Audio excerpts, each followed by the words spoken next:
Start. तो आज का टॉपिक जैसा कि आप लोग जानते हैं कि रेजोनेंस है। अच्छा, फिज़िक्स में अगर कोई टॉपिक जिसको आप मैजिक कह सकते हैं या जादू कह सकते हैं तो उसका नाम है रेजोनेंस है। क्योंकि वैसे तो फिज़िक्स कोई जादू वाली चीज़ नहीं है। कोई भी चीज़ हाथ से छूटती है तो कहाँ गिरती है? नीचे की तरफ गिरती है। मेरी आवाज़ आपके कानों तक जा रही है, साउंड वेव्स हैं जो कि एयर पार्टिकल के थ्रू जा रही है। तो कोई मैजिक नहीं है फिज़िक्स में। लेकिन ये टॉपिक ऐसा है रेजोनेंस कि बज़ाहिर लगता है कि ये क्या है, एक मैजिक है, एक जादू है। आइए गौर करते हैं कि असल में ये है क्या। उसके लिए हम एक मिसाल लेंगे सिंपल पेंडुलम की। मुख्तलिफ सिंपल पेंडुलम्स को हम एक लाइन में जोड़ देंगे। जोड़ने के बाद फिर उनको उनकी वाइब्रेटरी मोशन पे या सिंपल हार्मोनिक मोशन पे गौर करेंगे और देखेंगे कि रेजोनेंस क्या होता है और वो कैसे प्रोड्यूस होता है। मेरे साथ साथ डायग्राम बनाएं please.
A, B, C, D, E and F।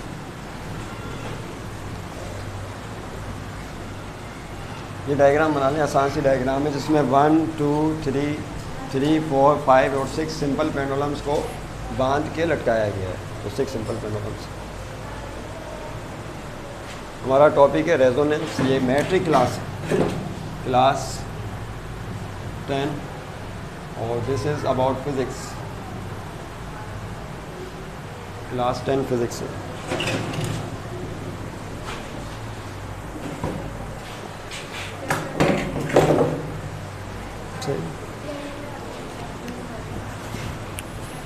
वैसे तो ये डायग्राम आपके पास बुक में भी मौजूद है, आप वहाँ से भी देख सकते हैं। तो we can not go so long to make this diagram. तो असल मकसद है कॉन्सेप्ट को समझना है कि असल में है क्या ये, ठीक है। देखिए, आप गौर करें इस डायग्राम पे थोड़ा सा, तो आपको 1 2 3 4 5 6 सिंपल पेंडुलम्स नज़र आ रहे हैं। इनमें ख़ास बात क्या है कि दो सिंपल पेंडुलम्स के पेयर ऐसे हैं जिनकी लेंथ सेम है। देखो, ये पेंडुलम तो पता है ना कि रस्सी के साथ किसी भारी बॉब को बांध के लटका दिया जाए तो डेट इज़ कॉल्ड पेंडुलम। इसमें हम गुज़श्ता क्लास में तफसील से बात कर चुके हैं। पेंडुलम किस तरह वाइब्रेट होता है, किस तरह पोटेंशियल एनर्जी उसमें स्टोर होती है, काइनेटिक एनर्जी में तब्दील होती है, किस तरह वो ऑसिलेटरी मोशन एग्जीक्यूट करता है, उसका टाइम पीरियड क्या होता है, उसकी फ्रीक्वेंसी क्या होती है, टाइम पीरियड सेकंड पेंडुलम किसे कहते हैं, उसका टाइम पीरियड और फ्रीक्वेंसी क्या होती है, इसके न्यूमेरिकल्स क्या हैं, तफसील से इस पर बात कर चुके। लिहाजा आज हमारा नया टॉपिक है रेजोनेंस को हमें समझना है। What is resonance? रेजोनेंस को उर्दू ज़ुबान में गुमक कहा जाता है। क्या कहते हैं, बोलिए? गुमक, गुमक कहते हैं उर्दू में। गुमक का लफ्ज़ इस्तेमाल किया गया, वैसे तो इंग्लिश में रेजोनेंस कहा गया। ये बहुत ही इंटरेस्टिंग किस्म का टॉपिक है जो मुझे ज़ाती तौर पे पसंद है। ये टॉपिक रेजोनेंस फिज़िक्स में।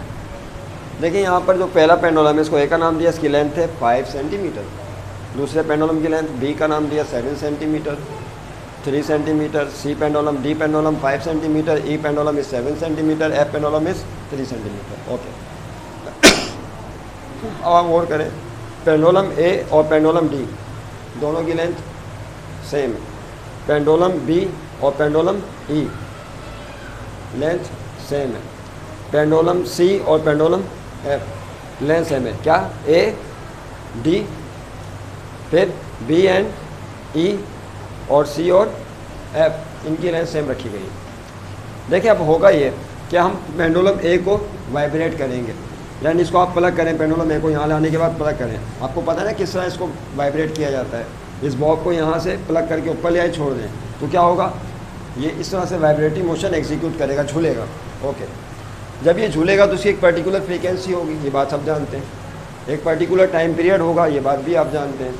टाइम पीरियड किसे कहते हैं, याद कीजिए कि एक ट्रिप कंप्लीट करने के लिए जो टाइम लगता है that is called time period. यानी इसकी मिसाल ऐसे थी, याद कर, ये हम पहले भी कर चुके, बार बार मैं गुफ्तगू इस पर नहीं करना चाह रहा, टाइम वेस्ट होगा, क्योंकि हमने अपनी वीडियो का साइज़ जो है 25 मिनट रखना है। जैसे ही 20 मिनट्स कंप्लीट हो जाए, देखना वहाँ पे टाइम चल रहा है।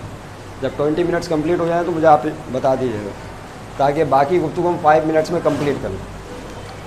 ये पेंडुलम था ना, इसको हमने क्या नाम दिया था, पोजीशन ओ का नाम दिया था। फिर इसको यहाँ पे प्लग किया था, याद कर, यहाँ लाते हैं, प्लग करते हैं, इसको पॉइंट ए का नाम दिया था। जब यहाँ लाने के बाद रिलीज़ करते हैं तो क्या होता है, ऐसे ये भागता है मेन पोजीशन की तरफ, लेकिन रुकता नहीं है। क्यों नहीं रुकता, बल्कि अपनी हरकत को जारी रखता है पॉइंट बी की जानिब।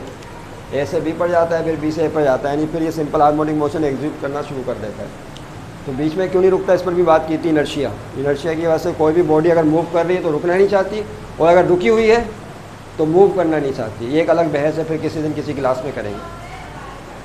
तो ये ए से बी, फिर बी से ए पर आएगा, तो एक वाइब्रेशन कंप्लीट हो जाएगी। इस दौरान जो टाइम लगेगा that is called time period, उसको टाइम पीरियड कहते हैं। टाइम पीरियड का फार्मूला क्या ड्राइव किया था, मैं याद करें, 2 pi under root L upon G. L कौन थी, लेंथ, सिंपल पेंडुलम की लेंथ था। Pi constant value 3.142, G gravity है 9.8 मीटर पर सेकंड स्क्वायर इसकी वैल्यू। फिर इसकी फ्रीक्वेंसी किसे कहते हैं, एक सेकंड में जितनी ये वाइब्रेशन एग्जीक्यूट करता है डेट इज कॉल्ड फ्रीक्वेंसी, वो फ्रीक्वेंसी कहलाती है। फ्रीक्वेंसी बताया था बराबर होती है 1 अपॉन टाइम पीरियड के। इस पर भी वीडियो मौजूद है, आप वहाँ से आके देख सकते हैं, इसमें तफसील से हमने गुफ्तगू की है बार बार। ओके, फ्रीक्वेंसी भी हम समझते हैं, एक सेकंड में वाइब्रेशंस की तादाद को फ्रीक्वेंसी कहते हैं। ठीक है, समझ में आ गई बात।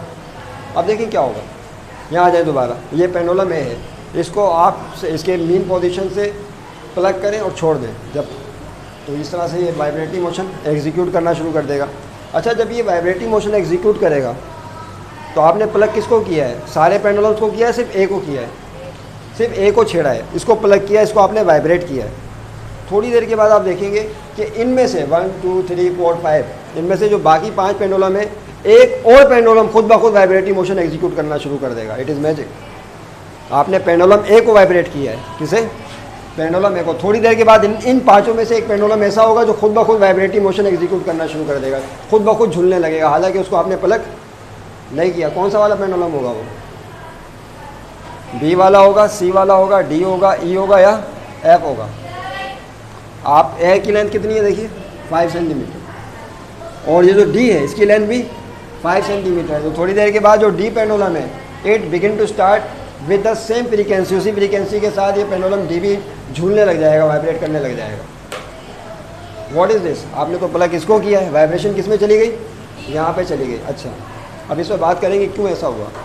चलें इसको छोड़ दें, अब आप बी को प्लग करें। जब आप बी को प्लग करेंगे तो कौन सा पेंडुलम खुद ब खुद झूलने लगेगा, कौन सा वाला, ए, क्योंकि इसकी लेंथ 7 है, इसकी भी 7 है। अगर हम सी को प्लग करें, इसको मूव करें, इसको वाइब्रेट करें, तो कौन सा फिर खुद ब खुद वाइब्रेट कर, F. What is the reason behind this phenomena, कि ऐसा क्यों हो रहा है कि जब आप एक पेंडुलम जिसकी लेंथ 5 है उसको वाइब्रेट करते हैं तो उसी लेंथ का पेंडुलम भी वाइब्रेट करना शुरू कर देता है। What is the reason. याद रखिएगा, दुनिया में हर बॉडी की एक नेचुरल फ्रीक्वेंसी होती है जिससे वो वाइब्रेट कर सकती है। हर बॉडी की क्या है, एक नेचर, ये पेन मार्कर मेरे पास मौजूद है, इसकी एक नेचुरल फ्रीक्वेंसी से वाइब्रेट कर सकता है। दीवार मौजूद है, इसकी एक नेचुरल फ्रीक्वेंसी से वाइब्रेट कर सकती है। पंखा, इसकी एक नेचुरल फ्रीक्वेंसी हर बॉडी की एक नेचुरल फ्रीक्वेंसी होती है, कुदरती फ्रीक्वेंसी, जिससे वो वाइब्रेटिंग मोशन एग्जीक्यूट कर सकती है। अब ऐसी दो बॉडीज़ जिनकी फ्रीक्वेंसी सेम हो, नेचुरल फ्रीक्वेंसीज क्या हो, सेम हो, जब आप एक को वाइब्रेट करेंगे तो उसी नेचुरल फ्रीक्वेंसी रखने वाली बॉडी खुद ब खुद वाइब्रेटिंग मोशन एग्जीक्यूट करना शुरू कर देगी। और कीजिए जो पेंडुलम ए था ये वाला, इसकी एक पर्टिकुलर फ्रीक्वेंसी थी जिससे झूलने लगा। अब वही पेंडुलम जिसकी लेंथ 5 सेंटीमीटर है उसकी नेचुरल फ्रीक्वेंसी इसकी फ्रीक्वेंसी के साथ मैच कर जाएगी। जैसी फ्रीक्वेंसीज मैच करेंगी तो दूसरे पेंडुलम भी उसी लेंथ के वाइब्रेट करना शुरू कर देंगे, क्योंकि दोनों की नेचुरल फ्रीक्वेंसीज मैच कर गई। अच्छा, इसकी फ्रीक्वेंसी इसके साथ मैच नहीं करेगी, ये बात ध्यान रखिए। ये जो पेंडुलम ए की फ्रीक्वेंसी है बी के साथ मैच क्यों? क्योंकि इसकी नेचुरल फ्रीक्वेंसी इसकी लेंथ के लिहाज से होगी और इसकी नेचुरल फ्रीक्वेंसी इसकी लेंथ के लिहाज से होगी। चूँकि दोनों की लेंथ सेम नहीं है तो नेचुरल फ्रीक्वेंसी भी सेम नहीं होगी। तो जब तक बॉडीज़ की फ्रीक्वेंसी सेम नहीं होंगी तब तक वो वाइब्रेट नहीं करेंगी। तो पता क्या चला कि जब एक बॉडी को प्लग किया जाता है तो उसकी नेचुरल फ्रीक्वेंसी जब किसी दूसरी बॉडी की नेचुरल फ्रीक्वेंसी के साथ मैच कर जाती है तो सेकंड बॉडी भी ऑसिलेटरी मोशन एग्जीक्यूट करना शुरू कर देती है। This phenomena is called resonance. इसे क्या कहा गया है? लिखिए डेफिनेशन, डेफिनेशन लिख लें।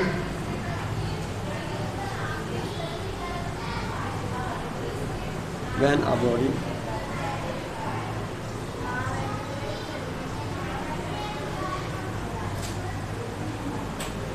vibrates then other bodies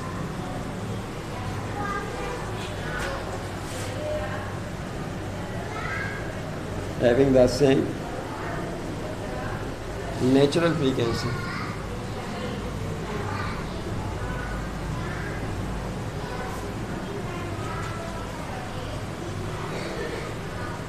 is first one.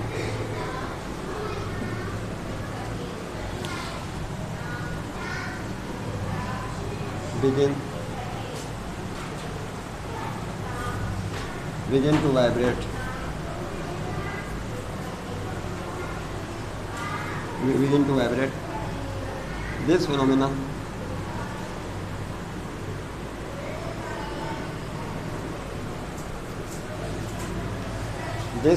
is called resonance. This phenomenon is called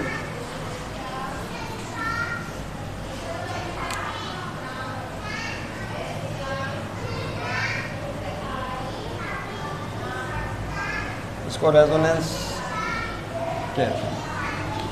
ये फिनोमेना रेजोनेंस कहलाता। अच्छा, ये बात तो हम समझ गए कि जब एक बॉडी की फ्रीक्वेंसी दूसरी बॉडी की नेचुरल फ्रीक्वेंसी के साथ मैच करती है तो दोनों सेम फ्रीक्वेंसी और एम्पलीट्यूड के साथ वाइब्रेट करने लगती है। ठीक है, समझ में आ गया। अब इसकी रोज़मर्रा ज़िंदगी में कुछ एग्जांपल्स।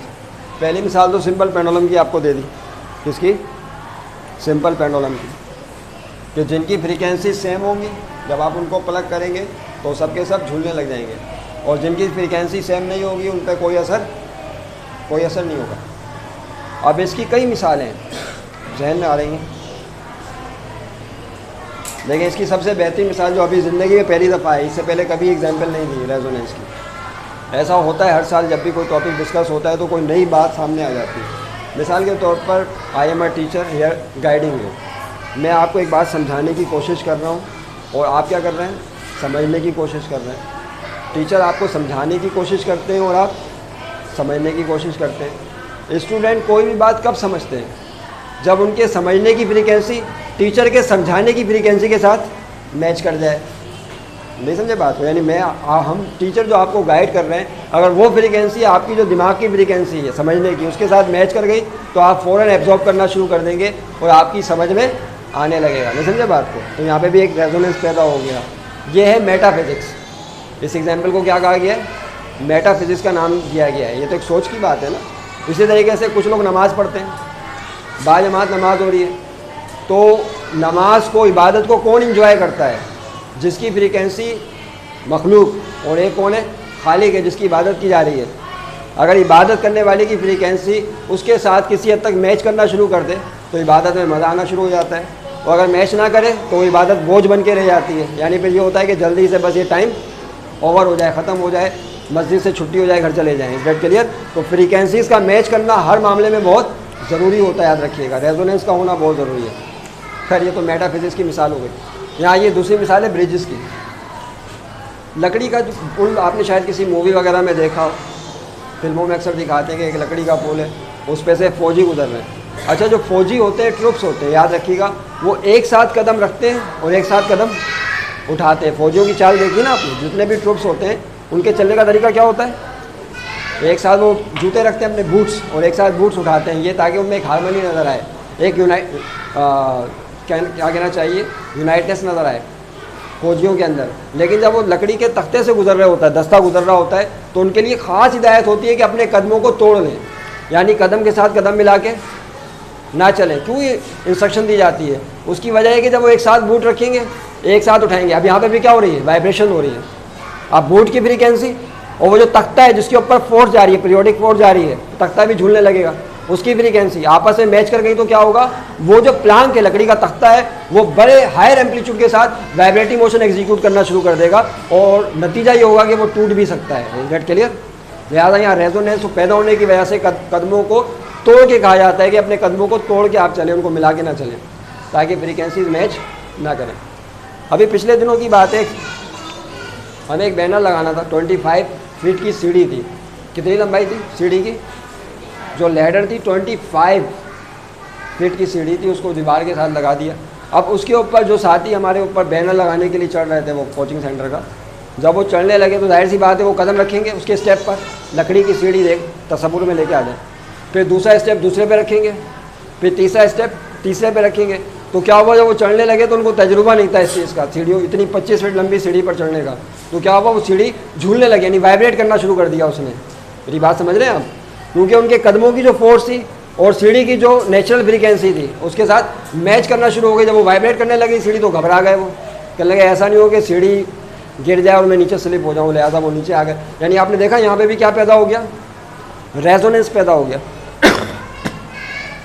एक और मिसाल, लेग वॉक, जब आप चलते हैं, कभी गौर करें, ज़िंदगी पे गौर किया करें, जो हमारी जो मूवमेंट होती है, जब आप चल रहे होते हैं एक कदम यहाँ होता है, ये वाला हाथ किस तरफ होता है, पीछे की तरफ। कभी गौर कीजिएगा, जब आप यहाँ से स्कूल से घर जाएं अपने, तो अपनी चाल पर गौर करें, अपनी मूवमेंट पे गौर करें कि आप किस तरह चलते हैं। और सब एक ही तरह चलते हैं क्योंकि सब इंसान है बाहोश। जब आप ये कदम रखते हैं आगे की तरफ, तो ये जो उल्टा हाथ है, लेफ्ट हैंड, ये किस तरह होता है, पीछे की तरफ। फिर ये लेफ्ट लेग जब आगे की तरफ जाती है तो राइट हैंड कहाँ होता है, पीछे की तरफ। नहीं समझे बात को?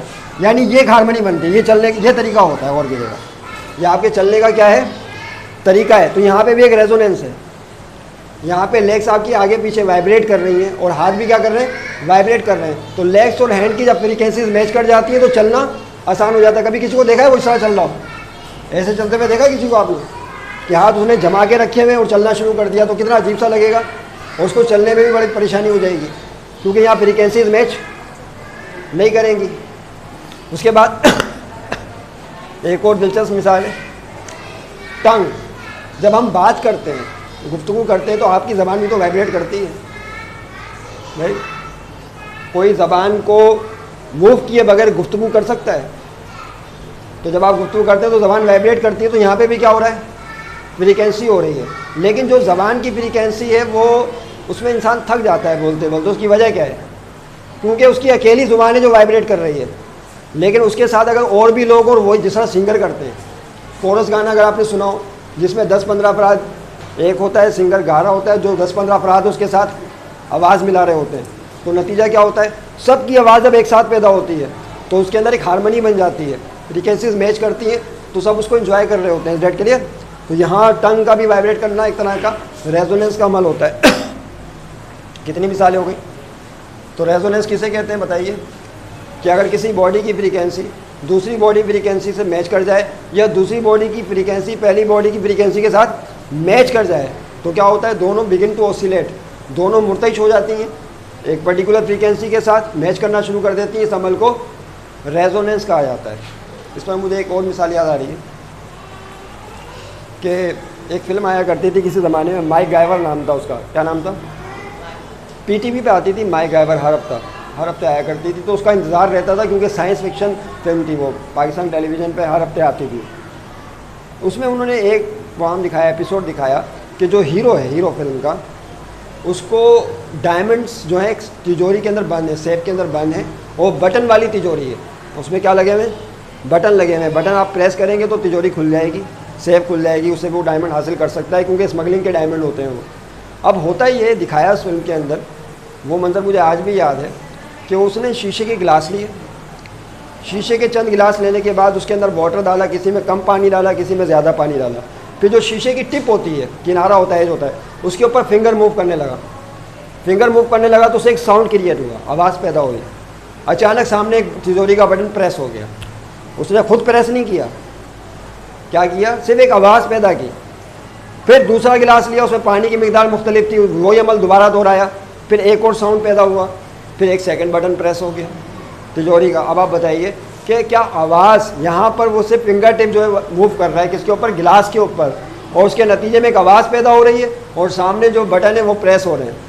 ये क्या है, what is this, this is resonance. यहाँ पे रेजोनेंस कैसे पैदा हो गया कि जो आवाज़ पैदा की उसकी फ्रीक्वेंसी और बटनों की फ्रीक्वेंसी आपस में मैच कर गई। जैसी मैच कर गई तो बटन ऑसिलेट करने लगे, प्रेस हो गए। Is clear? तो यहाँ पे भी कौन सा अमल हो गया, रेजोनेंस का अमल हो गया। इसकी एक और बेहतरीन मिसाल याद आई, जब आप कोई टीवी चैनल देखते हैं, मिसाल के तौर पर आपने देखा जियो न्यूज़ देखा फर्ज कर लें, या आपने ARY न्यूज़ चैनल देखा।